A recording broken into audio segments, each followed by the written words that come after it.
Should I start the AI companion? Why not? Okay. We'll probably have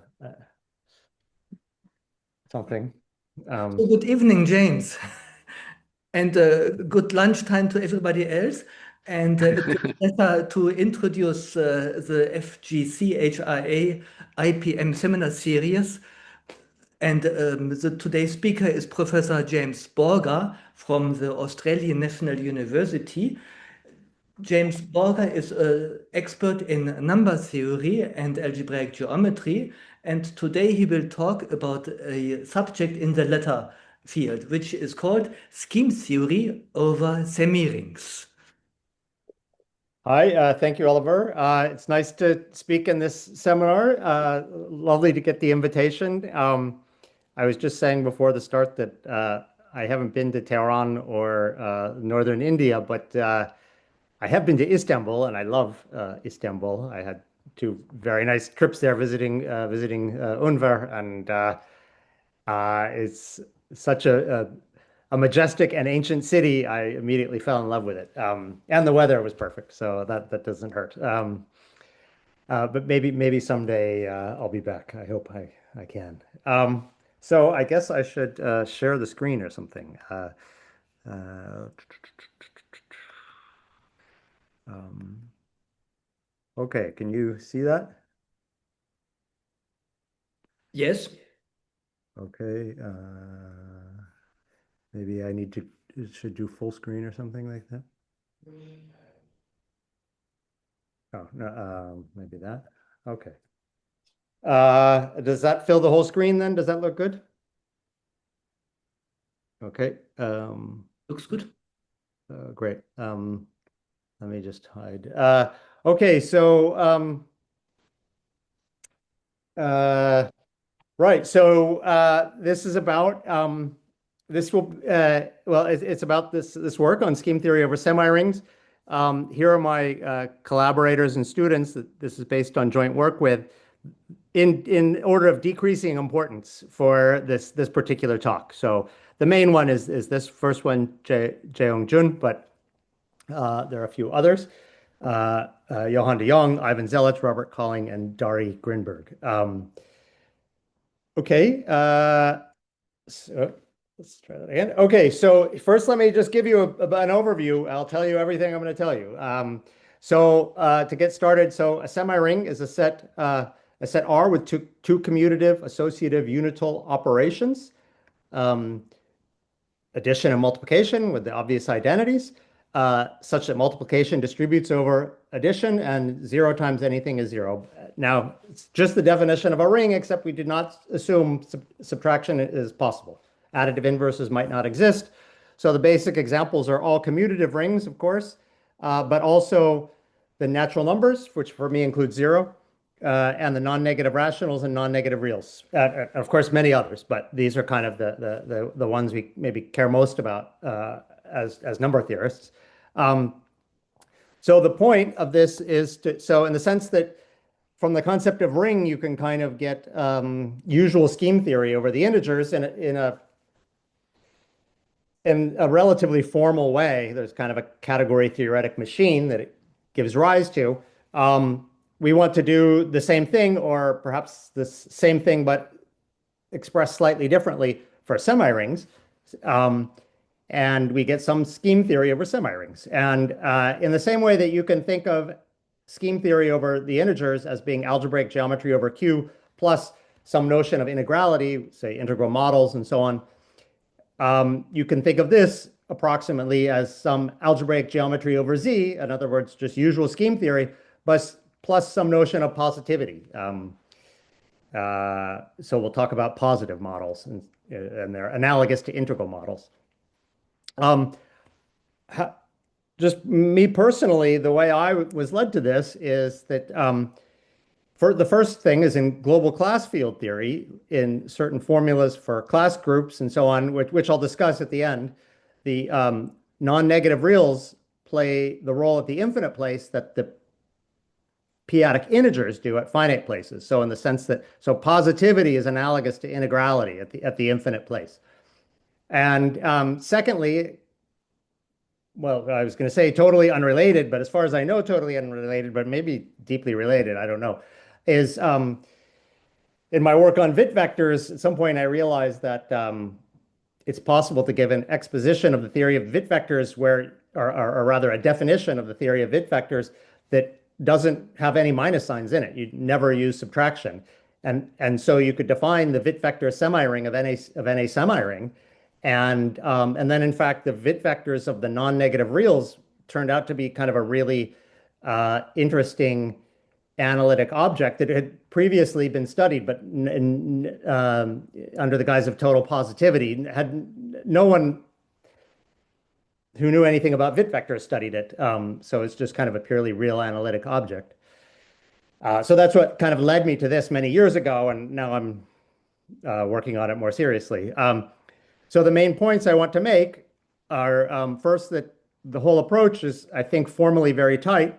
The definitions are in some sense inevitable and category theoretic. There's nothing, in a sense, there's nothing creative at all about them. They're just they're automatic, and they can just be regarded as the same as the usual ones over rings. Although, I mean, they're kind of more the same in retrospect as than the first things maybe you would have thought of. Um, Secondly, there's what I think of as an important mission, which is to study positive models of moduli spaces in the same way that in many lines of work, say Chamorro varieties and so on, people study integral models of moduli spaces. And third, it actually I can't see the bottom of my slide here, but it recapitulates known mathematics and positivity. Can't remember. So that will be the narrow class groups, which I talk about. So it's not a totally different world of positivity that nobody's ever heard of. There's some connection with well-established mathematics, arithmetic mathematics surrounding positivity. Okay. Um, so actually, let me see if I can move. I have this little Zoom thing at the bottom that's covering some text. Well, I don't know. Let me actually let me do something a little different then.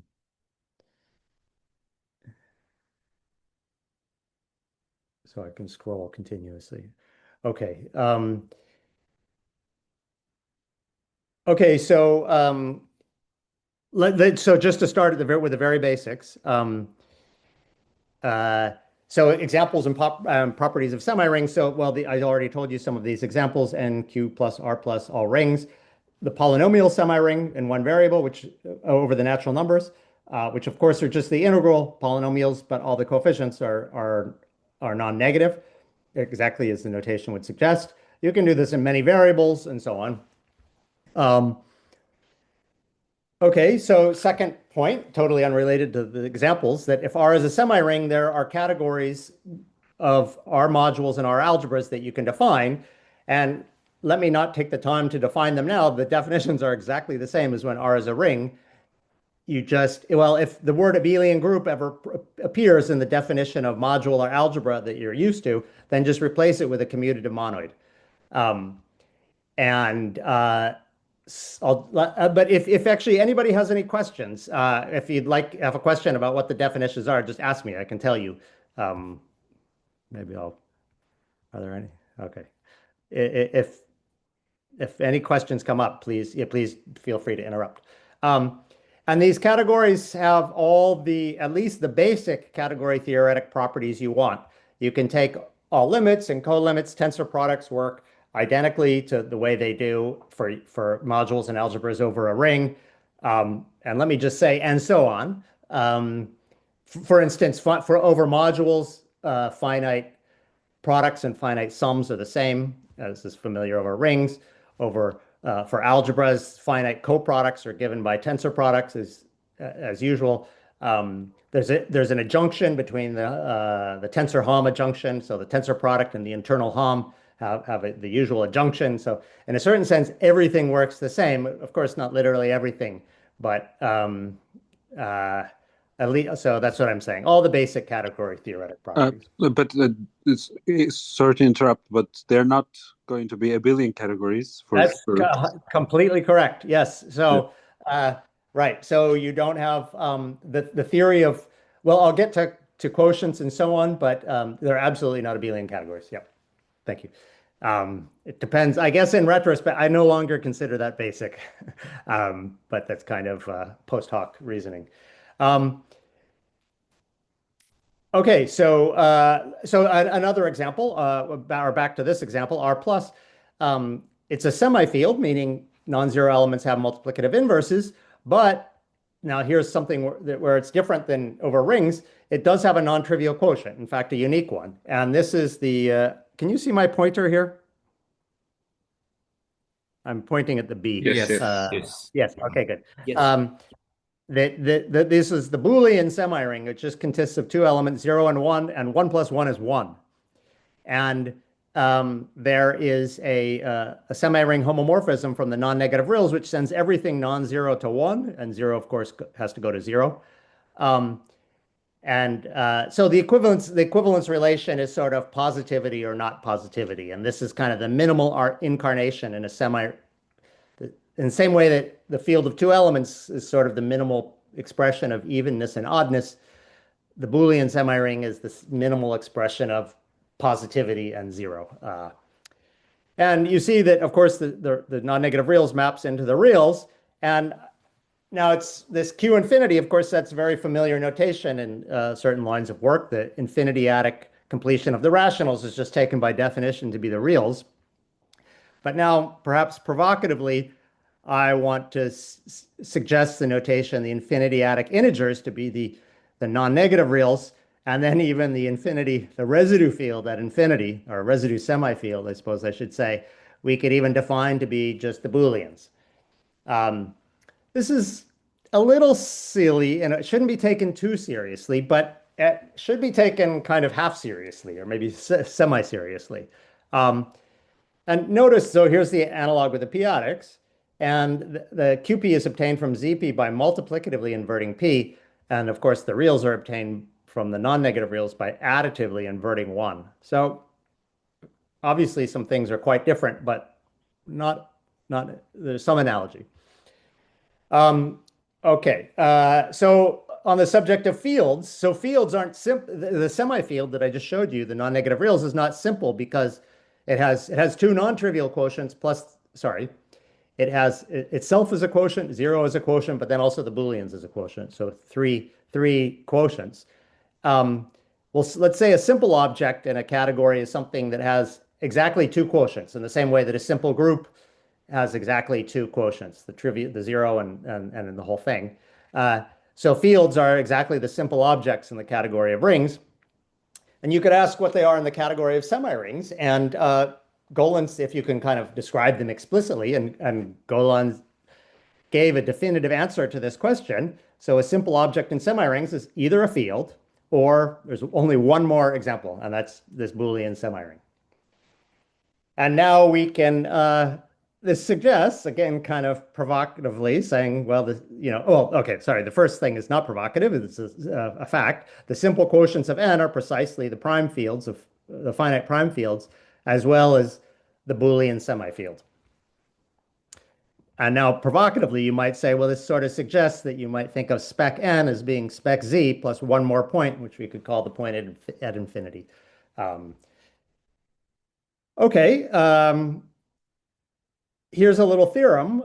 It's actually not hard, and I'll give you the proof. So in a paper I wrote with Grinberg, we proved it. I have to scroll up so I can see. Here's the theorem that if you have a semiring R, it can be viewed as just an algebra over the semiring N. That if when you tensor it with B, you get 0, that happens if and only if R is actually a ring, meaning a Z algebra. So one direction is easy. If it is a Z algebra, then if you tensor it with B, then it's both a B algebra and a Z algebra.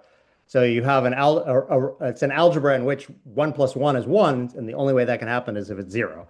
But the other direction requires a proof.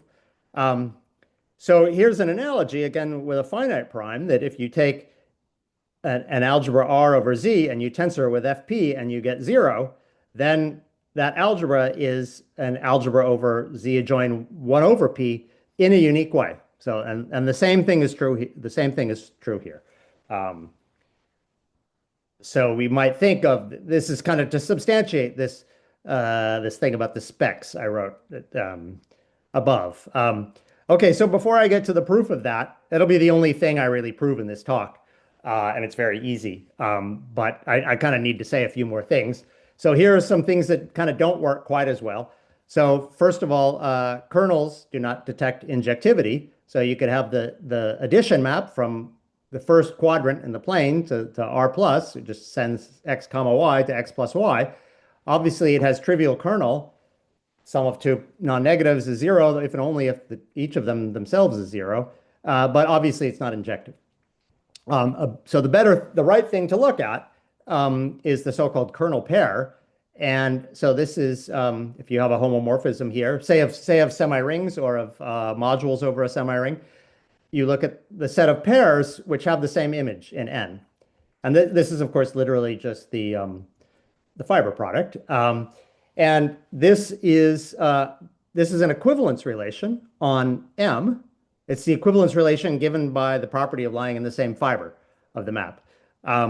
And this is, and even more, it's a so-called congruence on M. And a congruence on M is by definition just a sub-object of M squared, which is also an equivalence relation. So say if we're working in the category of semirings, it would be a sub-semiring of M2, which is also at the same time an equivalence relation on M.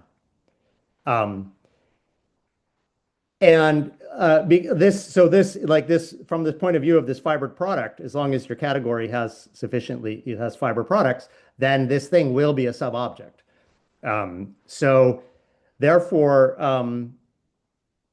well, any congruence on M defines a quotient. So the point of congruences is they're the things that allow you to pass to quotient. So you quotient by that equivalence relation, and then precisely because the equivalence relation itself, the graph of the equivalence relation is a sub-object, all the operations descend to the quotient.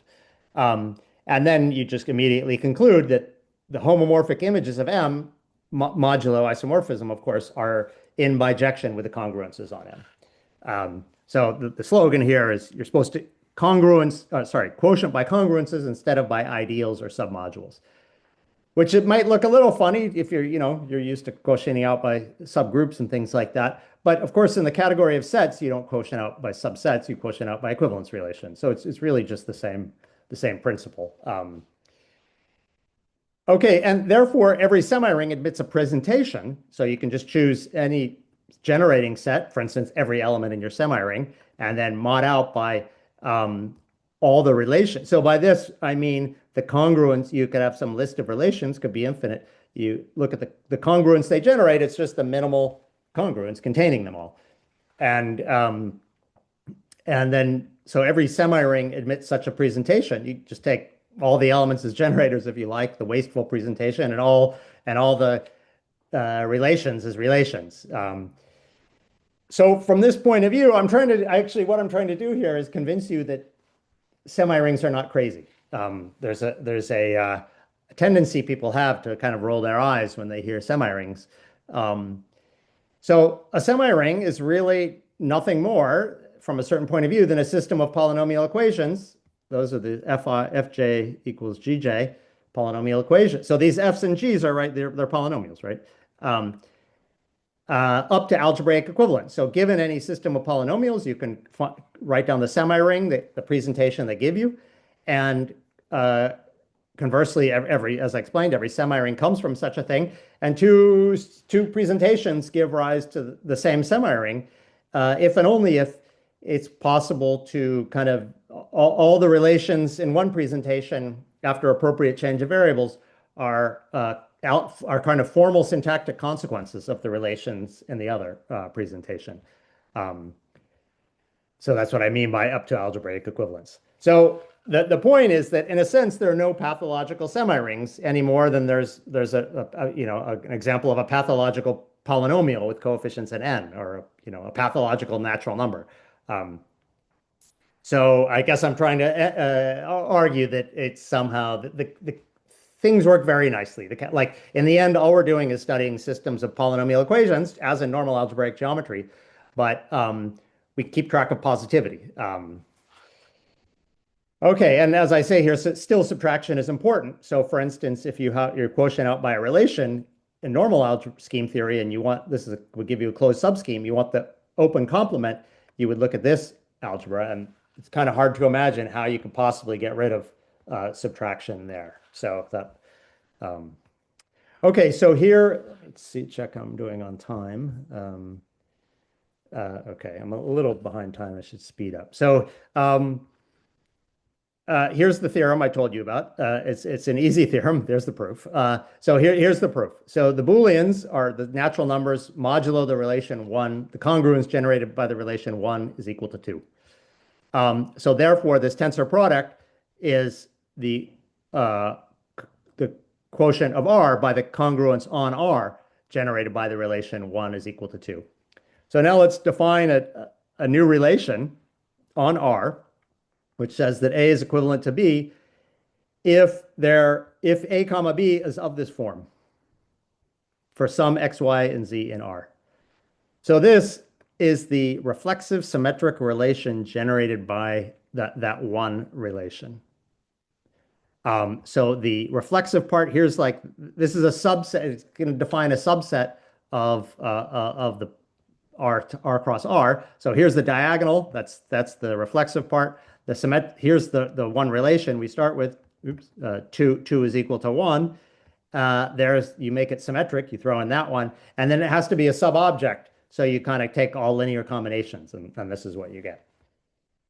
And now here's the key point that so this is not a transitive relation.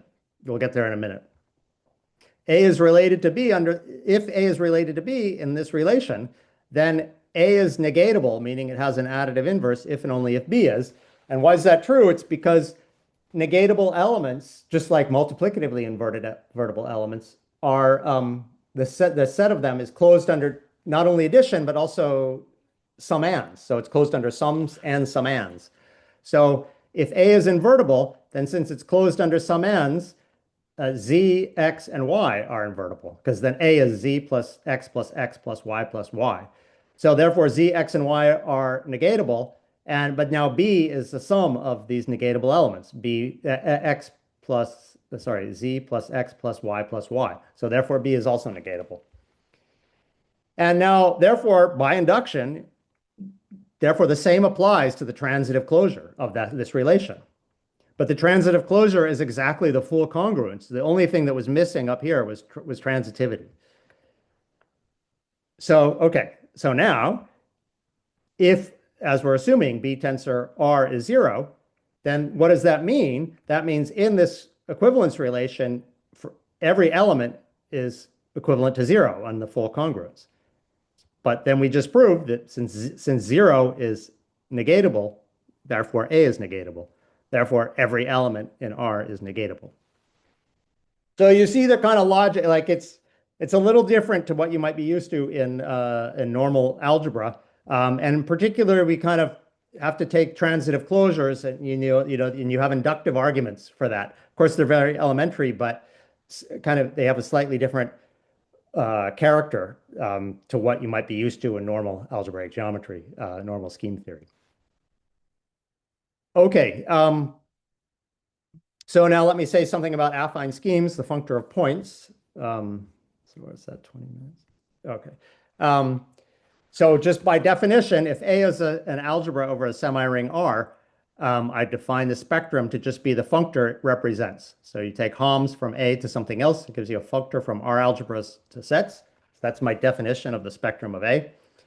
So for instance, if you have a presentation, then the C valued points of X are precisely the tuples, the n tuples in C, satisfying all the polynomial equations. So so that's algebraic geometry. The only difference is, here, like unlike in ring theory where you can kind of subtract the G from the right-hand side, and so every equation is equivalent to one of the form, F equals 0.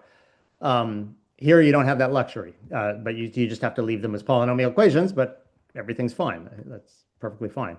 And then we define the category of affine schemes over R to be the category of such functors, which by Oneida's lemma is equivalent to the opposite category of the category of R algebras, exactly as when R is a ring. So just some dumb examples. Affine n space is the spectrum of this. The functor represents, it sends C to C to the n. We can also define a GM over n. This would the spectrum of this, and then the functor represented by this semiring is pretty obviously just C star, the units in C, which do form a group. Of course, up here it's not a group necessarily. If C is a ring, I guess this would be a group, but as a functor, certainly it's not a group scheme. But this one, it really is a group scheme. It's a group scheme over n, because C star is always a group. Okay. So here's just a random example. There's no meaning to it. It's just maybe a typical example. So say if the base ring of scalars is the non-negative reals, which is kind of what we're always interested in anyway. And you say you just take this semi-ring, so you have one equation. Now, what are the real points? Those are the real solutions to this system of equations. And of course, once x and y can be chosen arbitrarily, and once you do, z is uniquely determined. So just using the x and y coordinates, you get that xy is R2. But now what are the R plus points of this? Well, it's sort of this, it's a subset of the real points, but x, y, and z all have to be all non-negative. So that means that, well, x and y are non-negative, so it's in the first quadrant, but z is also non-negative. So in other words, x plus y has to be at least 1. So you just get this region right here. Okay, that was fine. You get, a semi-algebraic set if you like. But now, just for fun, what are the Boolean points? So, of course, the Boolean, this is a finitely generated semi-ring. The Boolean's a finite semi-field. They're only going to be finitely many, but we can just kind of say what they are. So, the x and y are either 0 or 1. And you see here that if 1 plus anything in the Boolean semi-field is 1. So the right-hand side is always 1, no matter what z is. And so the left-hand side has to be 1, and the x plus y will always be 1 unless they're both 0. So, so you have 3 choices for x and y together. You have the 4 choices, and then you get rid of when they're both 0. And then for each of those, you have the 2 choices of z. So you get a total of 6 points. And here's what they are. It's just the points are so there's one point corresponding to that cellular stratum, if you like, another point corresponding to this one, another point corresponding to that point, and so on. So here are the 2 points where y is 0. Here are the 2 points where x is 0. And then here are the 2 and then when z is 0, there are 3 points. 1, 2, 3. So that, well, anyway, so in a way, the Boolean valued points of this scheme over the non-negative reals, it's not, I don't know, some tendency to view the Booleans as being something ridiculous, right? And I'm trying to kind of argue that they tell you meaningful information. They tell you about the boundary strata and kind of, I don't know, like this is on the boundary, but this point here is even more on the boundary because it's like the boundary of the boundary and so on. So they kind of tell you the different types of boundary phenomena that occur. Okay. Let's see. So let's move on. So, okay. So a word about non-affine schemes. So this is following, Tohen and Vacquier were the ones who initiated this back in 2009. So you kind of do the obvious thing. You glue affine schemes together. So you can do that in 2 ways. One is kind of the way that if you read Hartshorne or something like that, you would encounter there. You can define the primes, I'll call it the prime spectrum of a semi-ring, and it's literally just the set of prime ideals. So a prime ideal is you take the definition of a prime ideal in a ring and doesn't use subtraction anywhere, and so that's the same definition. Of course, you can't quotient by prime ideals, so your definition can't be the one where the quotient's an integral domain. But if you just take the kind of most elementary one that you would give in a first course, the first definition, it's the same one. And then we can put a topology on this set, and it's generated by these basic opens. So for any f in A, we look at the primes that don't contain f. And this will define a sheaf on this topological space, and it's the one that sends these basic opens to what you get when you invert that f. And this is no longer this is a semiring now, not a ring, of course, and it defines what you might call a local semiring space. And then a scheme from this point of view is a local semiring space, locally isomorphic to spectrum of a semiring, prime spectrum of a semiring. Okay, you can do it that way if you want. You can also do it using purely the functor of points, which is, of course, what I like. You kind of formally glue in the category, you put the Zariski topology defined by these constructions on the category of affine schemes. It's a Grothendieck topology. You look at sheaves of sets on it, and then all these things will represent a sheaf of sets, the functor of points. And then we sort of form, in a certain way, which I won't get into the details of, you can imagine it, you kind of formally glue along these open immersions. And so that's another perfectly fine way of doing it. Oh, okay, somehow I'm falling behind. Okay, there's a notion of open subscheme. And so if you have an ideal, you can take D of that ideal, that's a set of primes which don't contain the ideal, as over rings.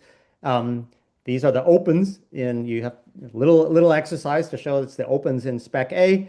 And they're just, in this case, it'll be the union of all these basic opens.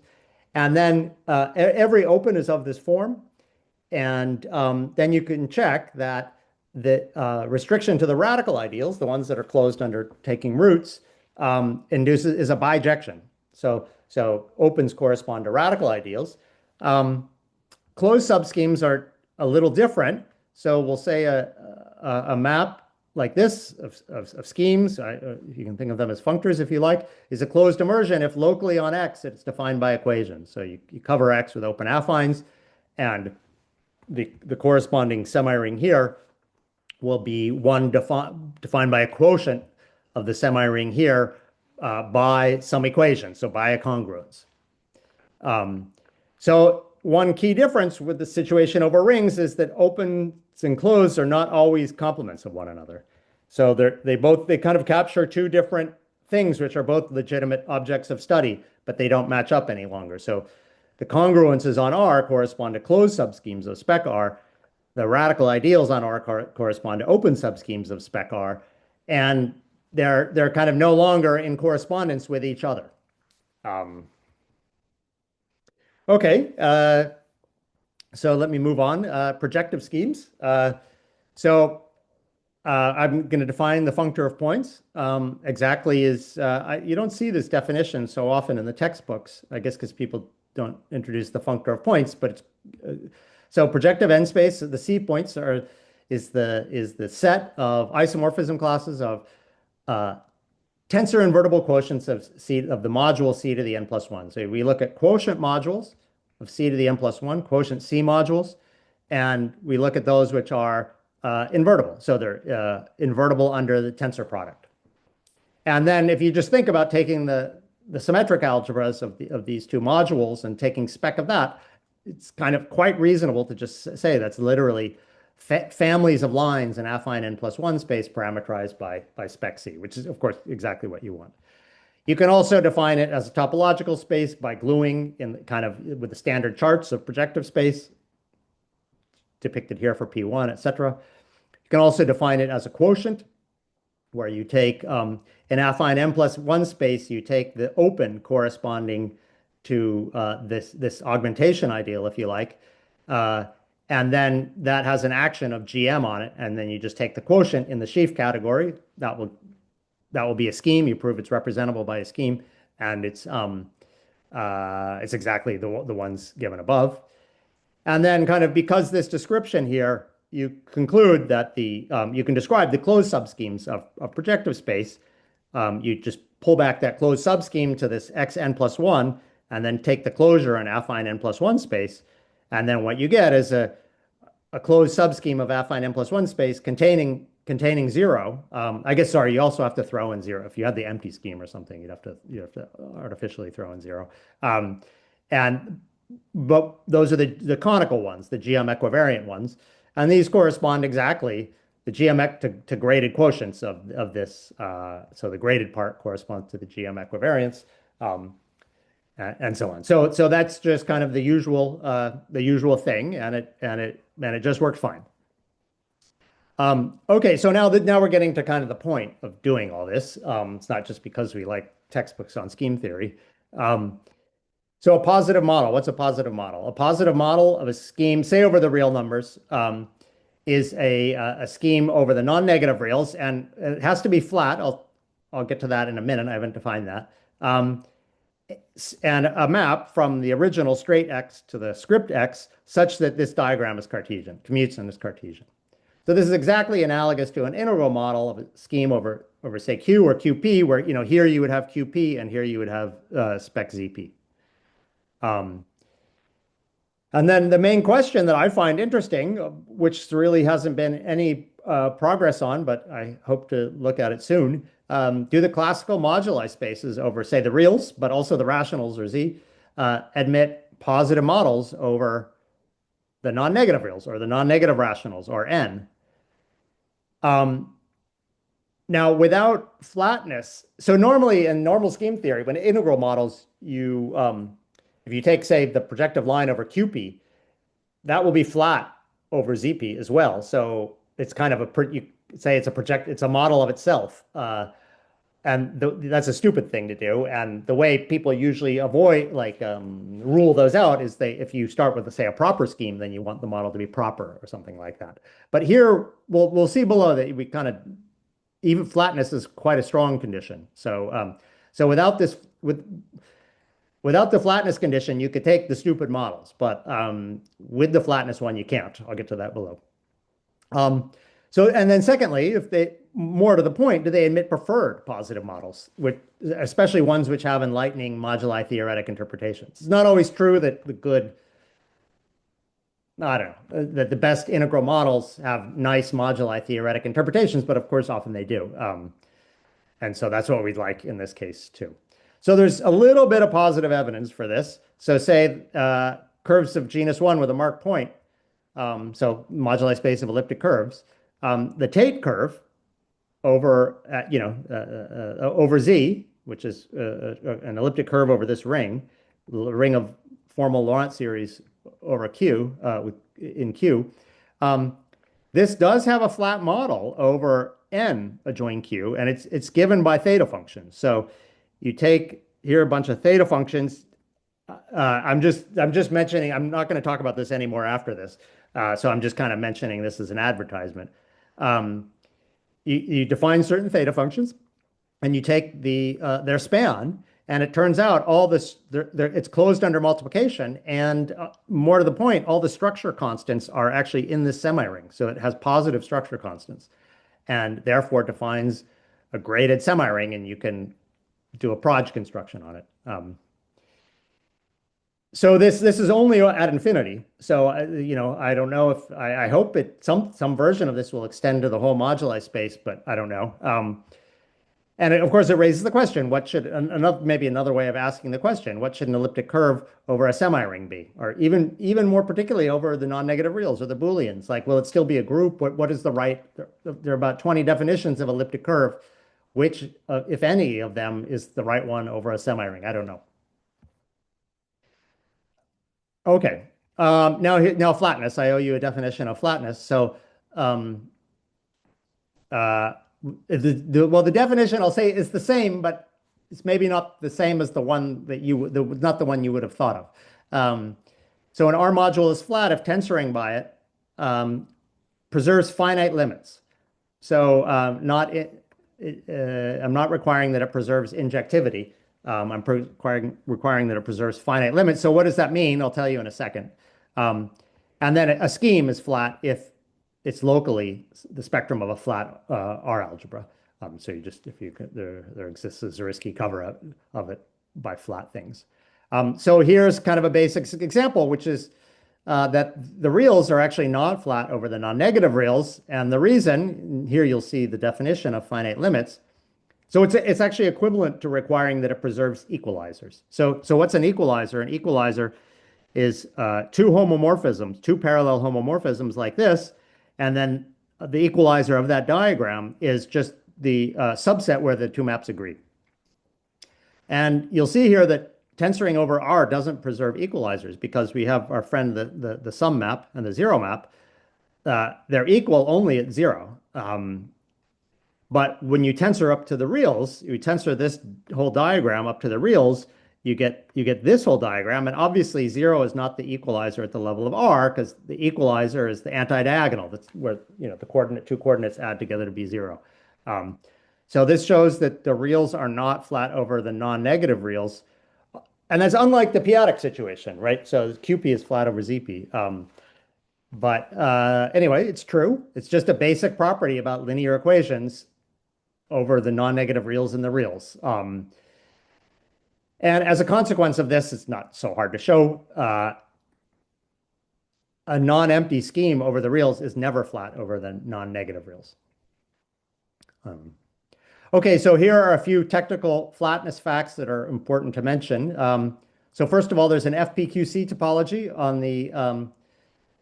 the category of affine schemes for any semiring, and faithfully flat descent works in that topology. So in other words, you could say modules form a stack QCO in the FPQC topology, but it just means that faithfully flat descent works. A cover. So what is it? What is a faithfully flat algebra over a semiring? It's a flat algebra with the faithful part. The right condition is that tensoring reflects isomorphism. So if you have a morphism of modules over the base and you tensor up to the cover and you get an isomorphism, then the original morphism had to be an isomorphism. So these two things are kind of discussed, among other things, in the paper with Jun. Another fact is that I'm kind of trying to convince you that the scheme theory just kind of, like, you can still do real scheme theory. So any finitely presented flat monomorphism of schemes is actually an open immersion. So this is proved in forthcoming paper with de Jong and Zelich. It's not super hard, but it won't be a long paper.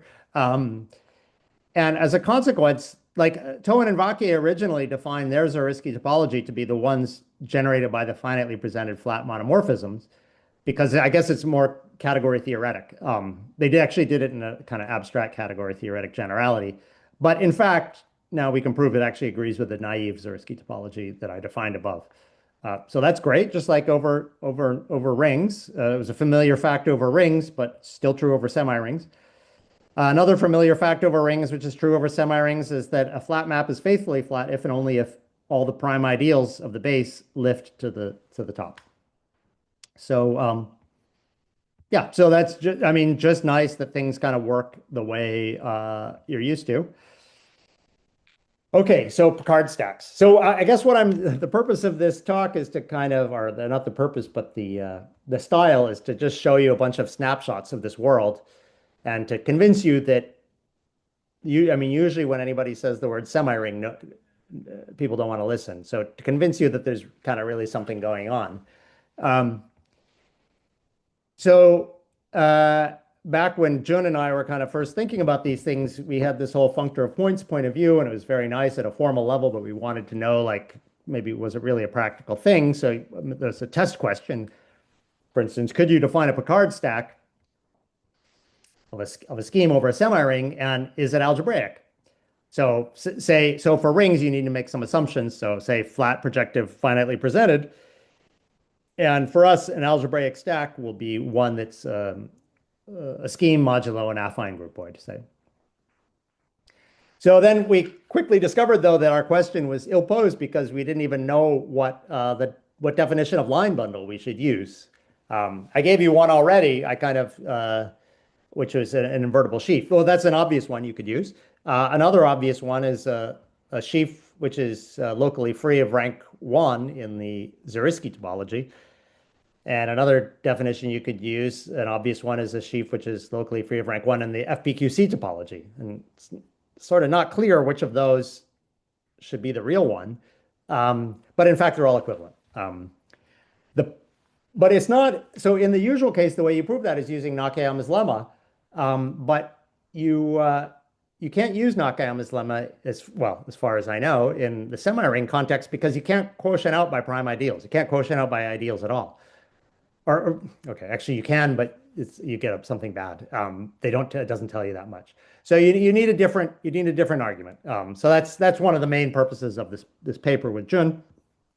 And then one thing that's not mentioned in the paper but we've since then resolved is the answer to this question. We sort of get an answer in maybe the first non-trivial case, which is that yes, it is algebraic for the projective line over the Boolean semi-ring.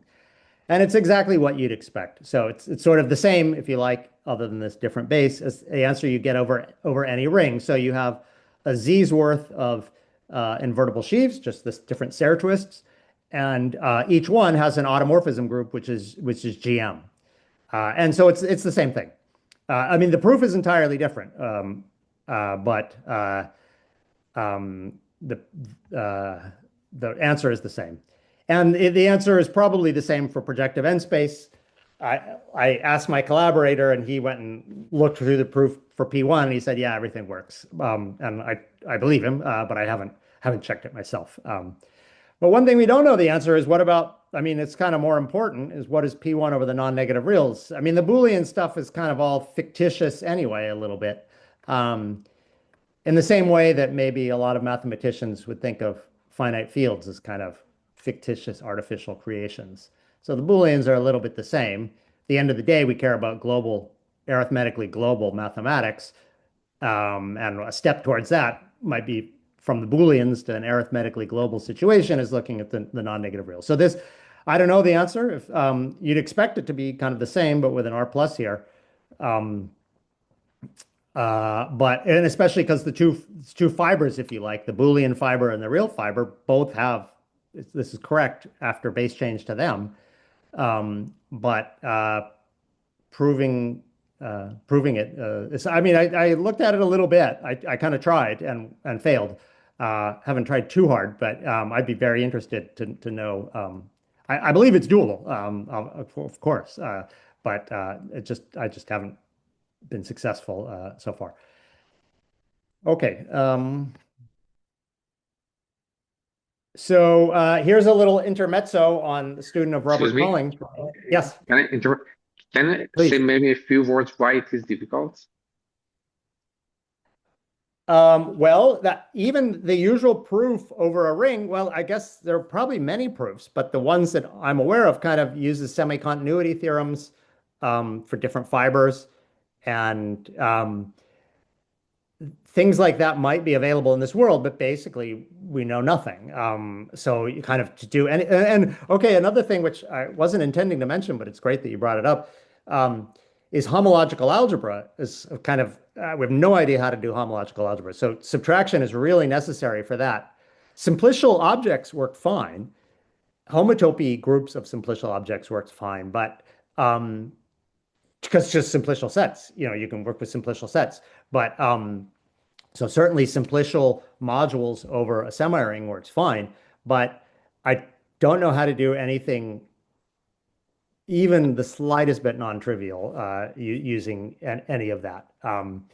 So I mean, I kind of imagine after enough development of theory, it will be pretty straightforward, but just none of that theory exists. Yeah. Okay, thank you. Okay. Uh, how about Yes. Consani and Con stuff, or like homological algebra over characteristic one? Yeah, okay. Yeah, thank you for correcting me. I guess so the true answer is I don't know much, well, really anything about the details of their theory. So perhaps, yeah, perhaps that would using it, you could say something. I'm just really, to be honest, entirely ignorant of it. Is there anything else? Okay, let me keep going. So this is a little bit of a an aside. Um, uh, as I say. So I'll just make it really quick. We won't use it again. So this Rob Culling defined an Étale fundamental group in his thesis for semirings schemes. Well, he did it only in the affine case, but the general case is completely obvious now.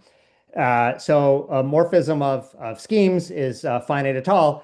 Of course, there are many definitions of this, but the best one from the kind of the topos theoretic point of view is this one, that it's FPQC locally totally split. So what does that mean? It means there's an FPQC cover consisting of UIs, such that for each I, there's a finite set Ni, such that this base change, this is meant to be a base change diagram, is just a finite coproduct of copies of UI.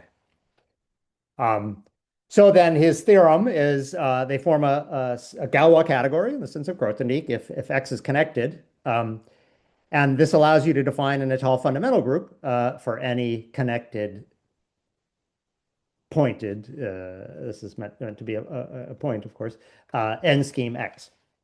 And then that was, this is kind of abstract, but then he kind of proved a more arithmetic theorem, which is that the Étale fundamental group of the spectrum of the non-negative reals is trivial. And the idea, I asked him this question, and I thought, well, I mean, obviously the only non-trivial Étale cover of the reals is the complex numbers, and there's kind of no positive model of the complex numbers because if I don't know, if you have a little wedge in the complex plane, you can kind of exponentially by powering those elements, you get all the complex numbers, and the complex numbers are free over the reals, which are not flat over R plus. So the complex numbers are not flat over R plus, and in particular, they can't be finite at all.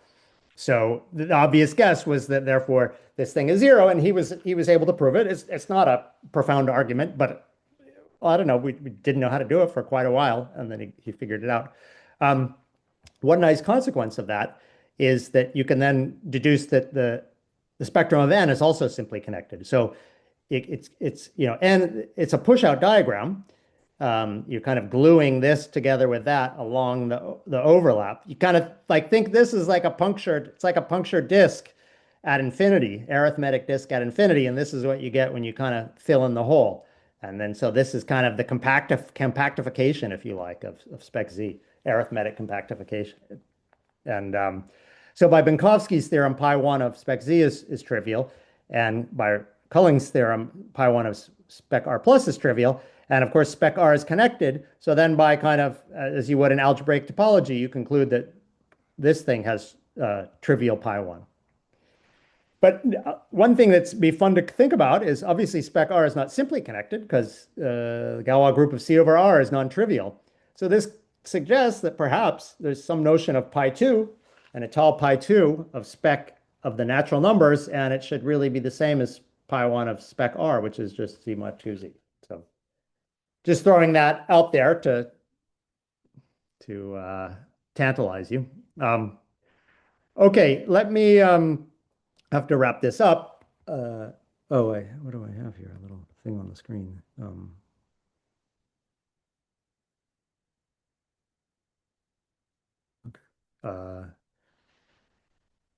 So this is the other thing that brought me to this subject, positivity and global class field theory. So let's just let K, K be a number field, and you might as well take a real quadratic field. Then, as you'll recall, one of the theorems of global class field theory is that the Picard group is canonically isomorphic to the Galois group of the maximal abelian extension, which is unramified at all places, both finite and infinite. So on this slide, I'm adopting the device of putting in red everything that has to do with positivity in infinite places. And now, oh, Jesus. Oh, is that somebody else drawing? I'll leave that there. And you might, I mean, this is how I felt as a student. I didn't like those infinite places. Feel totally different now. because I loved algebra. And so what if we try to repair this by looking at the Galois group of the maximal abelian extension unramified at all finite places? Of course, you can do that, but then the infinite places creep back in the other side. You get the so-called narrow class group. And let me erase that. And now, as you'll recall, they both have adelic descriptions. This is the usual one. It doesn't involve any infinite places. To define the narrow class group, you need the infinite place. Even if you take the elementary definition and that you might first encounter in a class, and then that involves positivity, but so does the definition in terms of adels. And it's kind of the same as the one above, but you now allow the real places in here. But now when you look at the ring of integers at the real places, you have to interpret this as the non-negative reals. So that was really kind of what led to this whole thing. These formulas work just fine as long as you interpret that correctly. So you can't avoid the positivity, even if you try to, if you get rid of it on one side, you're forced to put it on the other side. Okay, so then after Jun and I kind of had this, so you can define a Picard group. So the Picard group is just the group of isomorphism classes of invertible sheaves, isomorphism classes of line bundles. Just works just as easily as in the usual setting. And then if we think of this, so now we can look at the semiring here. So we take the ring of algebraic integers in K, and the plus plus means that we require that we only look at the elements which are non-negative at all real places. So that's a nice semiring. And we kind of think of it as like we're adding in these Boolean compactification at infinity. So we might hope that the Picard group of it is the narrow class group. And the answer is that it's not, at least not always. So the easiest example is Q adjoin root 3. And you can show that the Picard group of this semiring is 0, but the narrow class group, because there's the fundamental unit as positive norm, is non-zero. However, I see. Okay. I'm really almost done. It's repaired by looking at the so-called reflexive Picard group. So we look at isomorphism. We look at invertible sheaf modules which are invertible over the ring after base change, but as modules over the semiring, they're merely reflexive, meaning they're equal to their double dual. And then it turns out that the narrow class group, there's a canonical map, and using the ideal theoretic description of the narrow class group, it's quite simple. It just sends an ideal class to the intersection of that ideal with the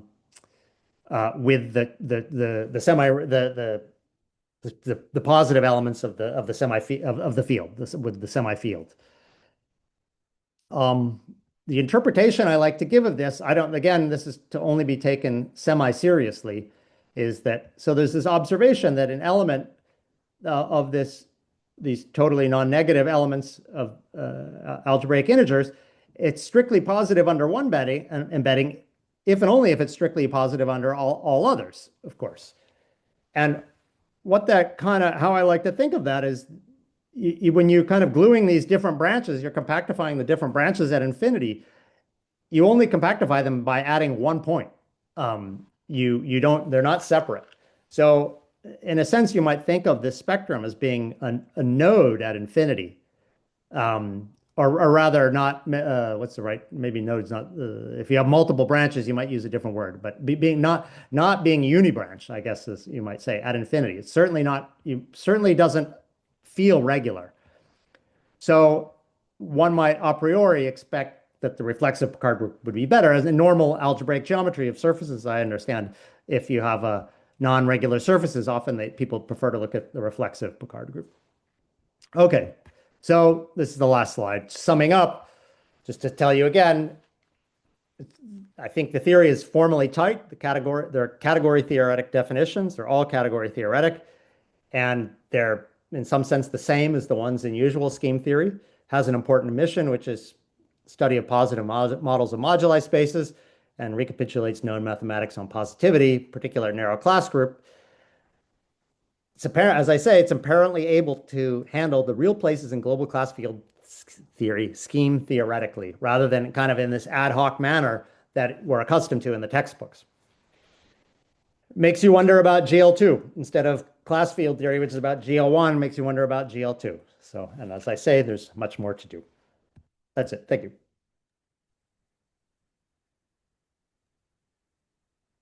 Thank you very much, James. It was very interesting talk. Absolutely. So thanks Thank for you. this very inspiring talk. Are there any questions? I have some questions. Thank you so much for your talk. It was, as Oliver said, very inspiring. So, this is a very vague question. Does it have anything to do with blueprints? I remember there was something at some point. Um,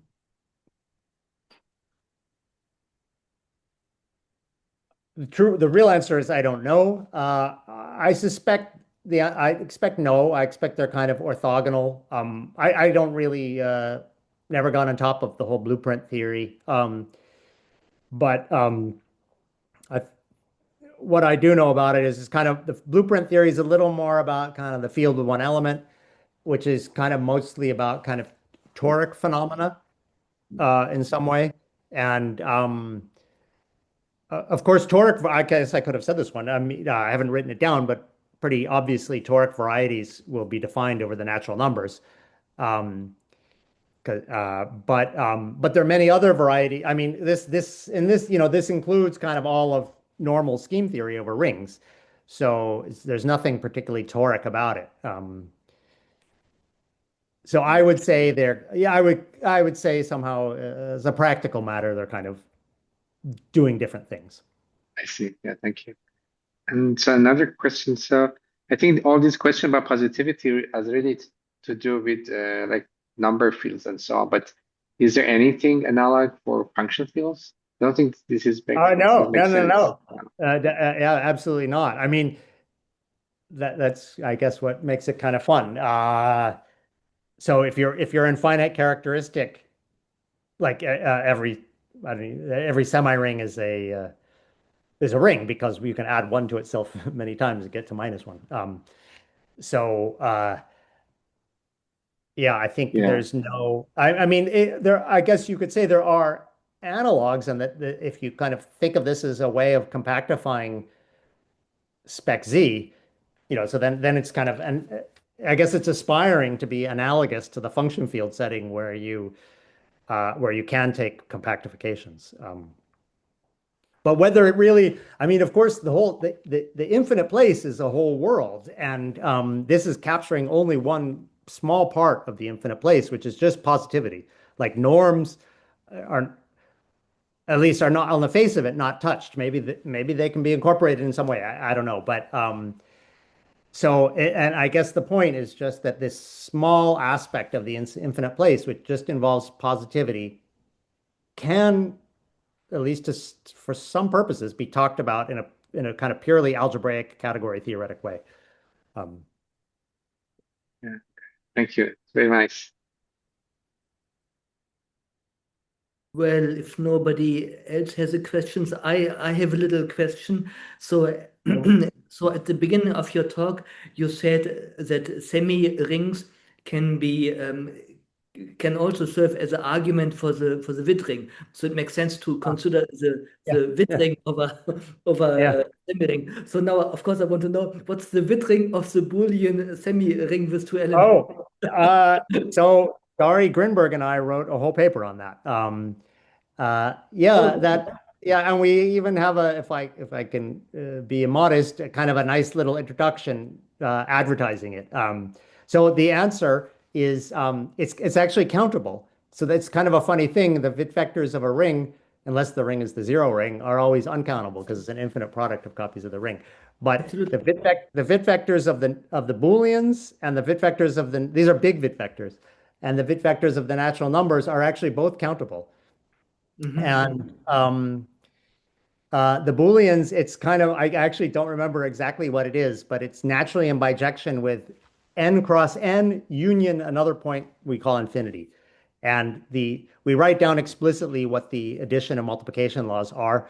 Um, uh, it's not as well for me. It's all combinatorics, and it's not especially enlightening for me. I'm not really a combinatorialist, um, but it's also not. It's not. It doesn't look disgusting. It looks it's kind of a small, reasonable thing you can write down, and it's really all about these Littlewood Richardson diagrams and like Young tableau and things like that.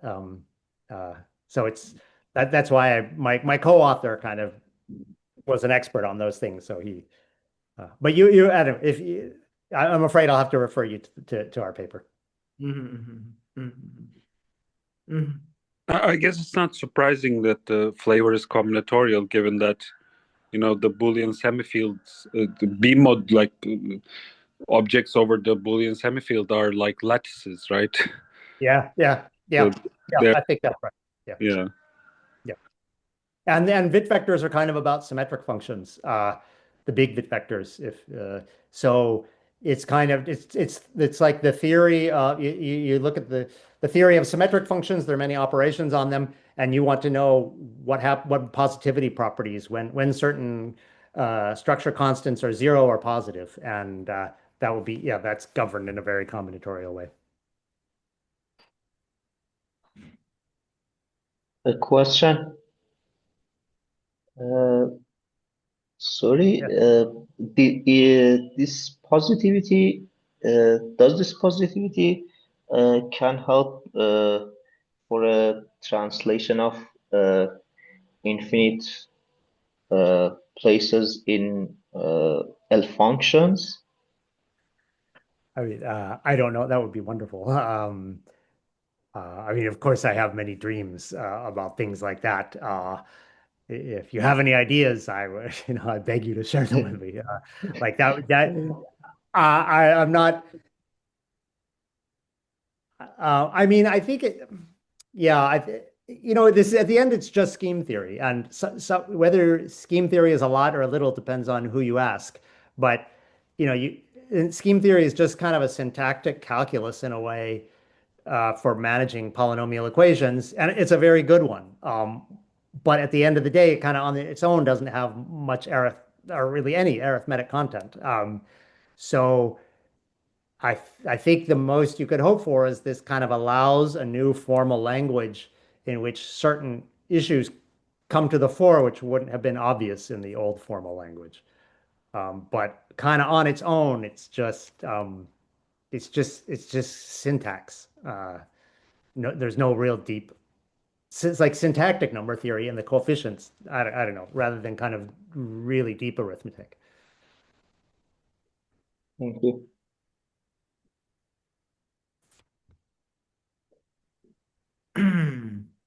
Oh yeah, I see there's a question on the chat. Do you expect any analog for the determinant GL2 to GL? Yeah, I don't know. I mean, I don't even know what. I almost hesitate to mention the GL2 thing because that's the role of the infinite place, of course, in the GL2 theory with modular forms and so on is much more profound than the role of the infinite place in GL1, which is just these little sign informations about and narrow class groups and so on. And so, yeah, maybe it's irresponsible of me to even bring up GL2. I kind of can't imagine how this would kind of, I don't know. I don't think you could somehow get rid of like incorporate modular form. Like I don't know. But it's I don't know. It's meant to be a provocative question, I suppose. So, uh, let's thank our speaker, I mean, I James. had one question. Can I Okay. ask one more? I mean, you had this on page 8, you had some nice picture. I think you skipped it. So, Page 8. Let's see let's see. That's on page 14. no, I mean, slide 8, or 9, something. So at the Oh, very is it this? beginning, the Oh, at very, the very very beginning, uh, uh, this this? one. So I think maybe it's just didn't explain this, but it's very Oh beautiful. yeah, right. I kind of stopped. Thank you. Yeah. I mean that yeah, entirely what happened with this? Yes. Did I just skip? Okay, so this so scheme theory has kind of progressed down. Algebraic geometry maybe first started over C, and then quickly realized it would be work over algebraically closed fields of character, say of characteristic zero, and then other people, maybe Andre Weil, realized you could do it over any field by incorporating some Galois descent in, and then Grothendieck, of course, realized you could do it over any ring, so it brought the whole theory down to Z, and this and now the purpose of this is to extend it all the way down to the natural numbers. So here are the different regions, right? Characteristic P, mixed characteristic, characteristic zero. This is kind of Kohn and Consani like to call this characteristic one. So you have the Boolean numbers and the tropical numbers. Uh,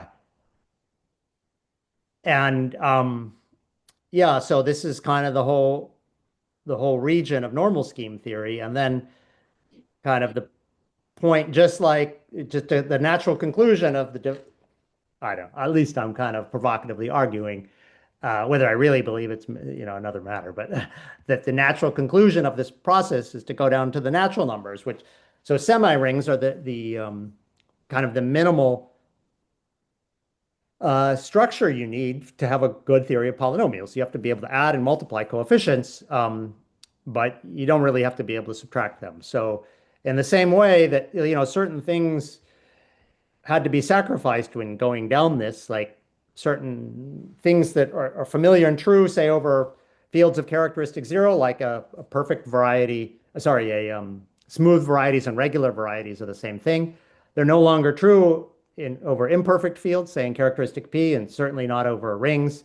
So certain concepts, things are a little different, and maybe at first people are a little uncomfortable with them, but then you realize that they're just a natural consequence of kind of analyzing these equations syntactically in some sense. And I would like to believe the same continues to hold here. So, many things are different, but once you see them in their proper light, you kind of understand them even better than over rings. Thank you very much. Thank you very much indeed. Yes. So, are there more questions? So let's thank the speaker again.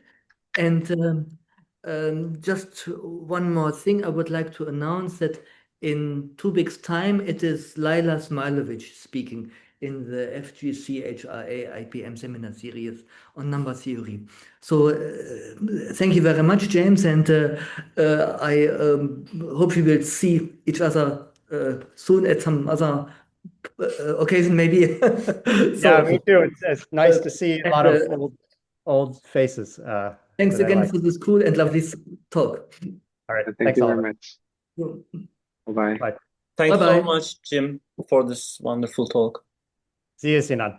Talk to you later. Talk to you. Thanks so much. Bye. Bye.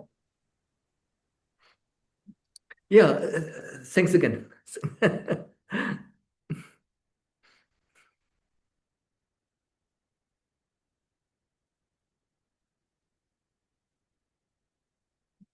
I think you should stop the recording. Mm-hmm. Mm-hmm.